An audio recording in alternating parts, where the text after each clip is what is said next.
రజనీకాంత్ అది పేరు కాదు, పెను విప్లవం. ఆయన్ని చూస్తేనే చాలు జనాలకు పూనకాలొస్తాయి. ఇలా ఒక్కొక్క చిత్రం ఆయనలోని ఒక్కొక్క శక్తికి ప్రతిరూపం. ఆయనలోని హీరోయిజం వెనుక ఒక దైవశక్తి ఉంది. అదే ఆయన మాటల్లో, చేతల్లో కనబడుతుంది. తాజాగా ఆయన ఆధ్యాత్మిక యాత్ర దేశమంతా చర్చనీయాంశంగా మారింది.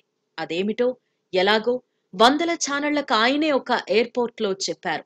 కోట్ల మంది ఆయన మాటలను తన్మయంతో విన్నారు. వరుస సినిమాలతో బిజీగా ఉండే తమిళ సూపర్ స్టార్ రజనీకాంత్ సమయం దొరికితే చాలు ఆధ్యాత్మిక యాత్రలకు వెళతారు. మానసిక ప్రశాంతత కోసం హిమాలయాలకు వెళతారు. పలు ప్రముఖ ఆధ్యాత్మిక క్షేత్రాలను సందర్శిస్తారు. ప్రశాంత ప్రదేశాల్లో ధ్యానం, యోగా చేస్తూ ఆధ్యాత్మిక చింతనలో గడుపుతారు. ఎప్పటిలాగే ఈసారి కూడా ఆయన తీర్థయాత్రల బాట పట్టారు. వేసవి తాపం నుంచి సేద తీరేందుకు ఆలయాల సందర్శనకు వెళుతున్నారు. ఈసారి ప్రసిద్ధ పుణ్యక్షేత్రాలు బద్రీనాథ్ లను పూర్తి చేసుకుని ఇండియాకొచ్చిన ఆయన ఇప్పుడు మళ్లీ హిమాలయ యాత్ర మొదలు పెట్టారు. అందులో భాగంగానే చెన్నై నుంచి డెహ్రాడూన్ కు వెళ్లారు. గతంలో అనేక హిమాలయ ఆధ్యాత్మిక యాత్రలు చేసిన ఆయన ఈసారి మరిన్ని పవిత్ర గుహలను సందర్శించేందుకు ప్రయత్నిస్తున్నారు.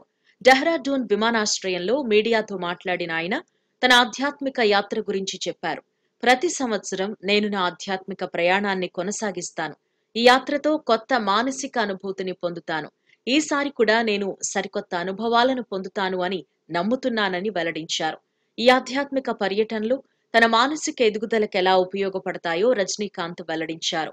ఈ సందర్భంగా ఆధ్యాత్మికత ఎందుకు ముఖ్యం అనే విషయాన్ని కూడా ఆయన వెల్లడించారు. ప్రపంచం మొత్తానికి ఆధ్యాత్మికత అవసరం. ప్రతి మనిషికి ముఖ్యమైంది ఆధ్యాత్మికంగా ఉండడం. అంటే శాంతి, ప్రశాంతతను అనుభవించటం, దేవుడిని విశ్వసించటం అనేది ప్రతి ఒక్కరూ చెయ్యాలి అని వివరించారు. ఇక ప్రస్తుతం రజనీకాంత్ టీజే జ్ఞానవేల్ దర్శకత్వంలో వేట్టయాన్ అనే సినిమా చేస్తున్నారు.